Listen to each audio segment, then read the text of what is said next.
Yeah, my name's Ashley Gallant, and I'm the curator of the Ruskin Collection at Sheffield Museums, and today we're going to talk about our new display called Capturing Colour. So often we work with themes that go across the whole institution, or we have like yearly themes to work with. So this year we were given the theme Colour, which sounds really simple, but it's actually like too broad and vague. So I actually found it quite difficult to do this one, because colour is kind of like so open. So I kind of went into the collection and really thought about what the collection's relationship to colour was, and we came up with this idea of kind of capturing colour and basically doing a kind of a bit of a mashup of a show that draws out all different ideas in the display about colour in the collection and how it functions in different parts of the collection. So the show starts with this drawing by John Walton Bunny called Colour Study with Leaves and a Dead Bird from 1860. And really I want to start the show with this drawing because it's a sketch done on plein air, so done outside. And he's making notes of exactly which pigments he wants to use when he goes back to the studio. So really starting the show with this idea that artists have always been interested in colour, but it's the kind of detail and how good that colour is and how correct it is to nature, which is really key in the Ruskin collection. And he's making notes to say this is the exact colour I want to use when I make the painting from the sketch. The second two works are by Charlotte Catherine Murray.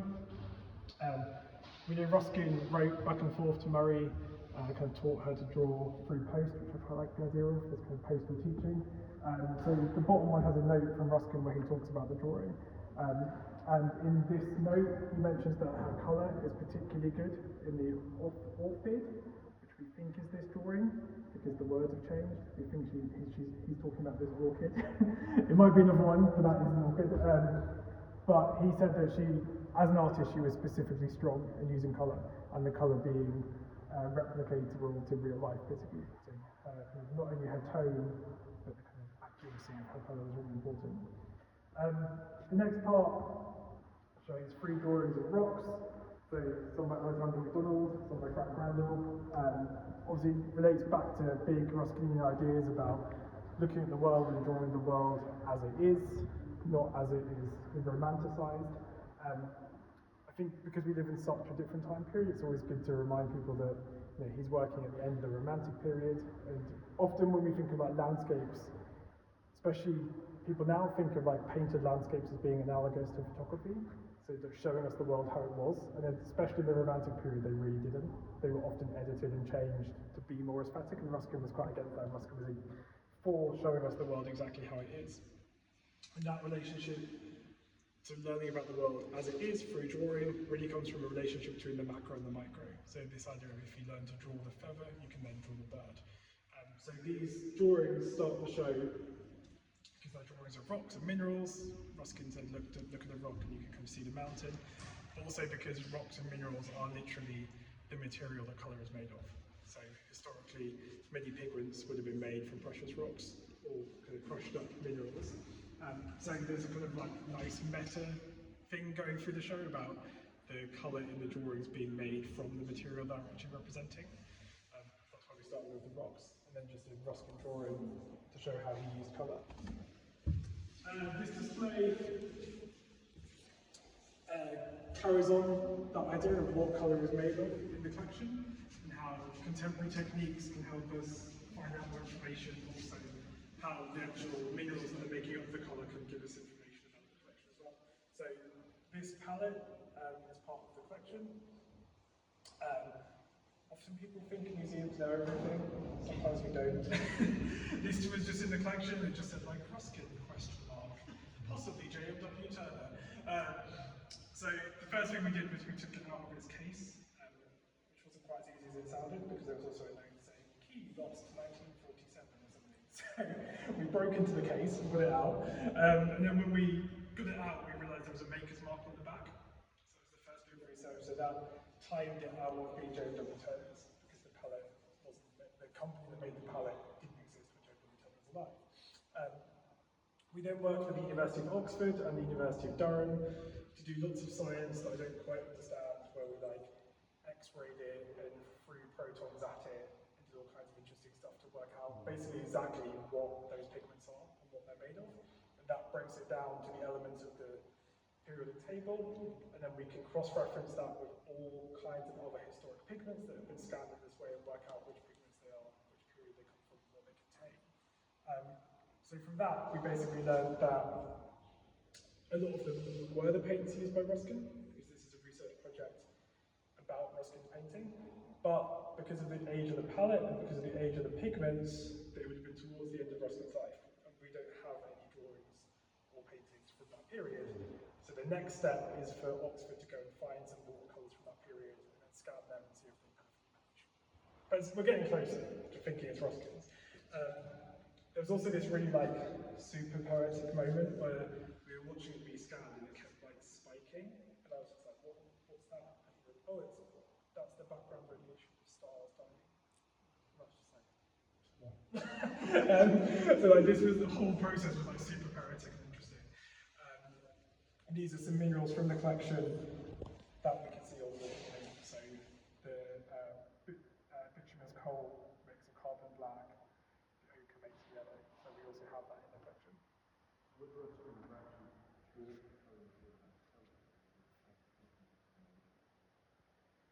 I think we would have bought them. To an extent in that period, you would have bought powders and mixed them, but you would have been making pigments. You would have been buying pigments. But there are other clues in the writings, like we know that he says don't buy browns, mix them. We know the browns in this palette aren't bought, they're mixed. So we can look at the makeup of the pigments and take clues from his writings to try and work out what it is. This book is part of the collection, so it's a 1900s book about minerals and rocks. Again, I just chose a really pretty page. But interesting as well, that kind of meta thing where a lot, because it's showing metallics, a lot of those colours will be made from the pigment that representing. I really like that relationship. And this is a contemporary version by a company called London Pigment, and it's a young artist, and she sees pigment making as part of storytelling about her life, or part of creating a story about the location. So she predominantly works in London, and she'll do things like go and find burnt out mopeds and council estates and strip the wire out and turn it into pigments. She made one where she scraped the rust and verdigris off the gates to the DNA and turned it into pigment. These colour panels, swatches, are made in relation to Ruskin's writing. So she went through some of Ruskin's texts and chose colours that in her imagination fitted with Ruskin's writing. So yeah, nice to see that we're still doing kind of research into the question. Big board is about nature and colour and nature in the collection.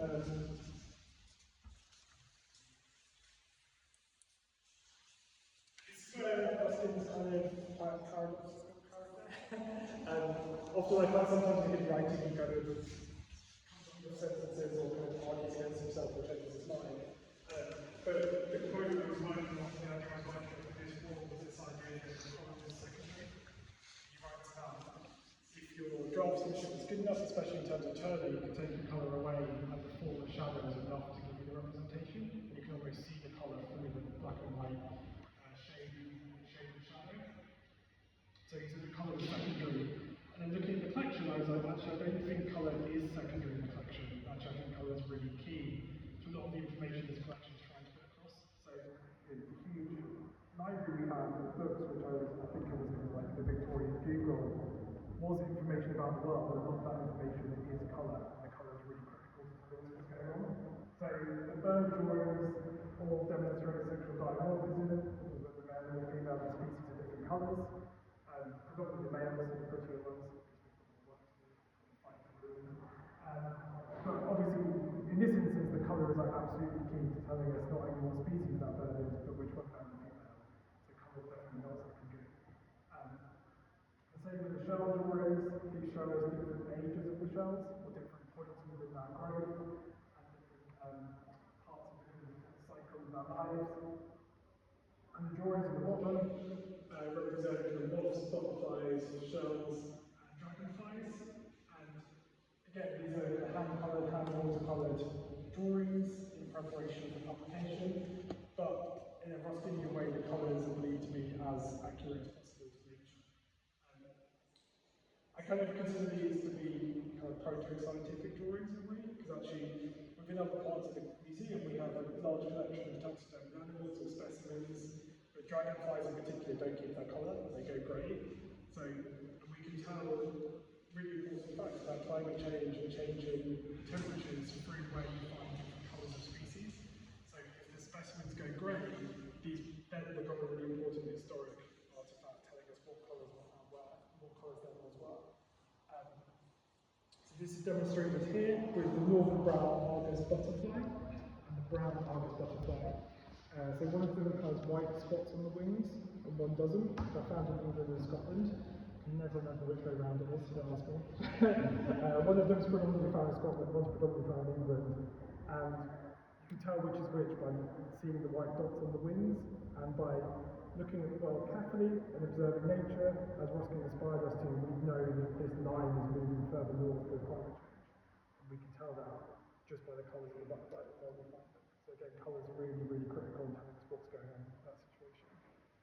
And these are more kind of beautiful drawings of butterflies from the natural history collection, which again, the coloration is really important. Obviously, coloration in butterflies is often for camouflage and mating, so there's two different reasons going on there. But also, we're showing the blue butterfly because often colour we think of as being produced through pigments, or through something within the material itself, but iridescence found in butterflies is actually a crystalline structure. It's the refraction of the light. So iridescence isn't a colour, it's a structure. And that kind of leads us on to the next bit of the show. So this part of the show looks at the idea of light and light's relationship to colour in the collection and across the collections. So again, for each like little section of the show, I was thinking around one kind of Ruskin quote maybe, and how to kind of pull that apart or illustrate it or challenge it or demonstrate it through the curation. So this one, the one that really struck me was he was talking about how painting or painters and artists can never ever live up to painting nature because they don't have light to use, they only have paint. And actually, if you went to the National Gallery and you looked at the most amazing painters in the world, if you knocked a hole in the wall, they'd all just go grey compared to the light outside. And that really struck me as sort of how do you capture light as an artist. So we have two paintings from the Visual Arts Collection, which show rainbows. Obviously, rainbows are pure light. It's like the refraction through water. So looking at how artists or how successful artists might be in capturing rainbows. I was also specifically interested in rainbows because although everyone sees them, because it's about the light reflecting through the water into your eyes, no one sees the same rainbow twice. So it's not an object you see, it's a kind of scientific trick of the light. So I found it really interesting that kind of rainbows are individual versus something like a butterfly, which we can all see, theoretically we all see the same way. So there's some sketches of rainbows, there's some beautiful sketchbooks with bundling, there's tiny beds with brain movement, or kind of sunsets, and this idea of trying to capture the light. Which led me on to the drawings in the top, which are all drawings of stained glass, predominantly from France and Belgium. And again, this idea of these drawings are produced, and the colour is produced, not only the colour of the glass is produced through the material that's put into the glass, a bit like pigment, but the drawings are specifically painted so it looks like they're kind of backlit, and how do you create something which is backlit as an artist, and what is the relationship to light there. I was also interested in the kind of use value, or the value that colour and pigment brings. So obviously, when we're thinking about painted pigments, the Virgin Mary always wears blue, and it's not because in the Bible it says she really likes blue. It's because blue is made out of lapis lazuli, which was the most expensive pigment. But when we're looking at stained glass, gold is the most expensive pigment, which creates a strong red. So it's interesting how that red can you see here versus blue, and does that change the meaning of the work, or who's represented in which colour? I don't think it does, interestingly, because you don't really see Virgin Marys in red. You think you would, so why doesn't it happen in stained glass? As with a lot of the architectural drawings in the collection, they were made for conservation reasons. So they were made to capture and record what Ruskin saw as the most beautiful examples of stained glass, but we know during the First and Second World War, these stained glass windows were removed from these churches for protection, and then put back in. Some of them were damaged. So again, like the butterflies, these then become important historic records of what colours went where pre-photography or pre-colour photography. So that again, they have an evidential quality to them. Then we've got the drawing on paper of the stained glass such as the Sheffield. So we like the notion that rather than design the stained glass to design the image, and then just place the kind of fixing over the top, whereas stained glass is usually working with light.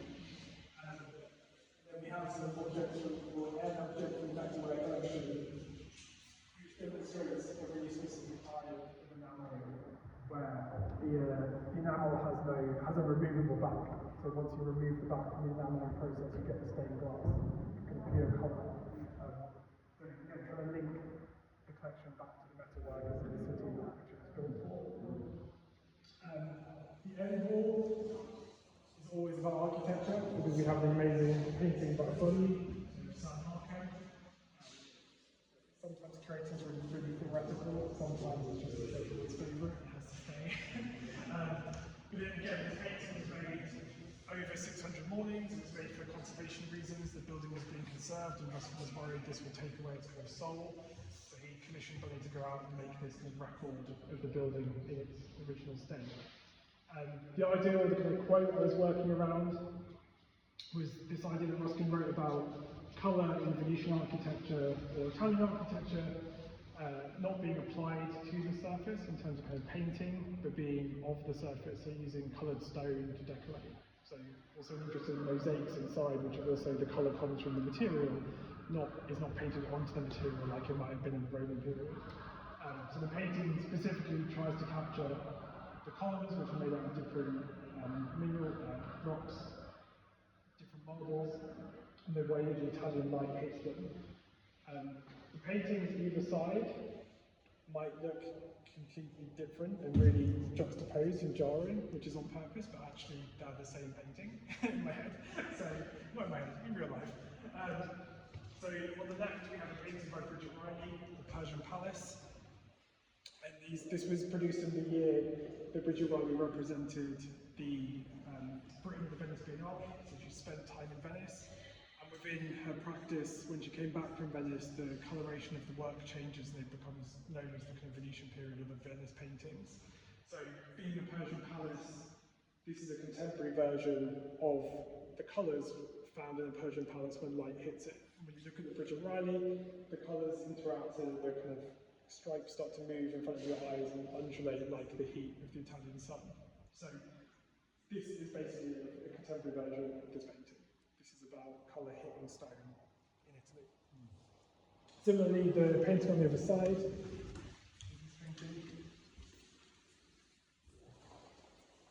by Roger Selden, does the same thing as the Riley. So Roger Selden's an American, New York-based artist who's been between New York and Italy for years. This is a work where it's more abstract, but he attempts to capture the light and the kind of cracks and the textures of light hitting Italian marble. So two very contemporary painters who were theoretically doing exactly the same thing Bunny was doing. So looking at colour and light and the textures, seeing how there's a kind of through line or leitmotif for the rest of the collection. Contemporary artists are still really interested in this. Contemporary artists are still interested in light, material, and how these things are. The central cases are, again, kind of throwing back to the beginning of the show, so knowing this idea of colour not only being a source of meaning, but also being a source of material, so, and within the making, so the colour comes from the process and brings the process meaning. These are all objects from Brantford Specialist School, which is a school which is part of the Ruskin Mill Trust, and it works with children with special educational needs, and it's influenced by both Ruskinian ideas and also Steiner educational ideas, and this idea of kind of holistic circular education.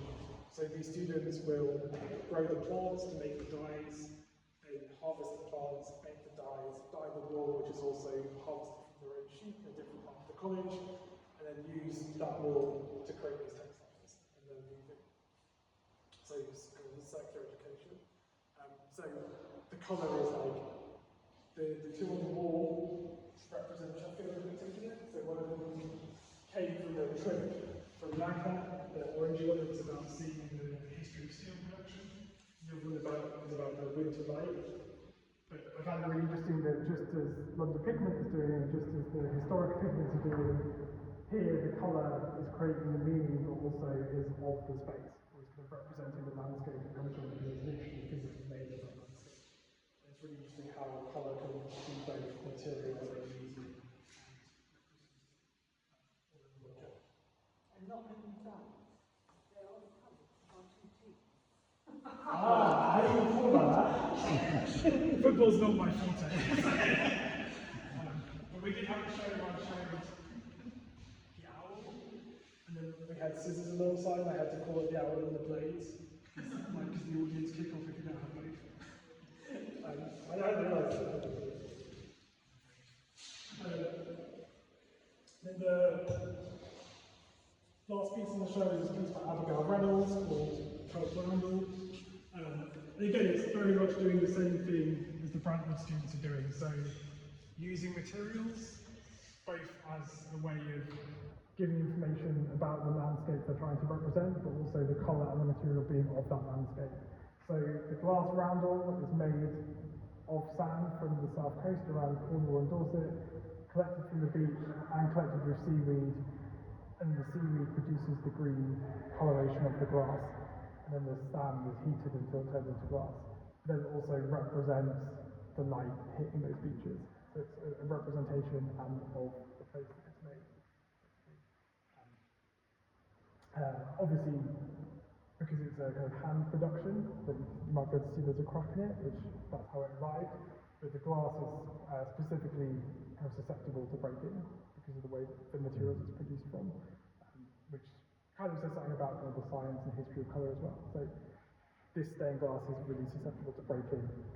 So it's that, and like as we move forward, we're getting stronger and stronger glass because we understand the science of colouring glass more, basically. It also really reminds me of in historic stained glass conservation and historic glass conservation, we think of glass as a solid, but it's actually a fluid, and a glass will be thicker at the bottom because it slowly droops. So I think it's really nice that that also represents the kind of movement and drooping of glass across time. And the very last bit of the show is here.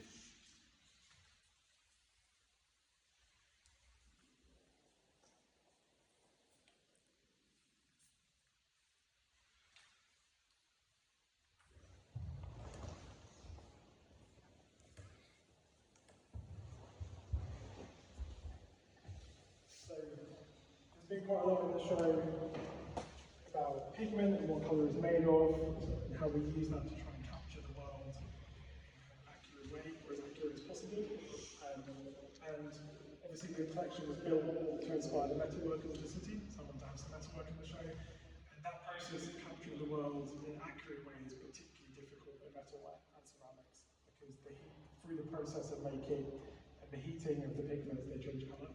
So you're basically working blind. So unlike a painter who can crush up to lapis lazuli and they know exactly what they're going to get out the end, ceramicists and enamelers work blind because of the heat process. So there's just a couple of pieces from across the collection that show artists who are attempting to create colour which is as natural as possible, as true to life as possible. So the front two are these Japanese cloisonné works, which are a form of enamel that uses raised coppering. You fill it with kind of glass beads, and then heat it and they melt in. Often they'll change colour. And then we have Wedgwood and De Morgan ceramics, which are playing with the idea of the peacock, which is found in Ruskin a lot, but attempting to be naturalistic in some way, even though it's stylised. And then my favourite is the one at the end, which is the maker alone, which is a cauliflower teapot. So every take trying to create something really authentic. And then obviously we put this in the mineral collection, because that is really the core where most of the colour comes from, the pigment and metalwork and ceramics in particular, we use